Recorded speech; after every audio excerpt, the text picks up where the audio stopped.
నదీ ప్రవాహంలో ఒక చిన్న పిల్లి పుట్టలో తేలుతూ వస్తుంది. ఆ సమయంలో ధైర్యవంతమైన రాణి పిల్లి ఆ బిడ్డని ఎత్తుకొని రక్షిస్తుంది. కాలం గడుస్తుంది. పిల్లి బలవంతుడిగా, ధైర్యవంతుడిగా ఎదుగుతాడు. అతని ప్రతి అడుగు గ్రామంలోని పిల్లులందరికీ ఆశగా మారుతుంది. కాని మరో వీరపిల్లి ఉంది. అతనికి మీద ఈర్ష, రాజ్యం కోసం, శక్తి కోసం ఈ ఇద్దరి మధ్య ఘర్షణ మొదలవుతుంది. ఆ మధ్యలో అందమైన పిల్లి అడుగు పెడుతుంది. పిల్లి హృదయం ఆమెను చూసి గెలుస్తుంది.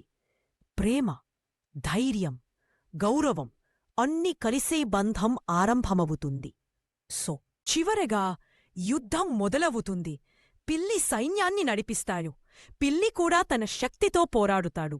కాని నిజమైన వీరుడు కాలమే నిర్ణయిస్తుంది. ధైర్యం, న్యాయం ఎప్పుడో గెలుస్తా. Please like, share and subscribe to my channel.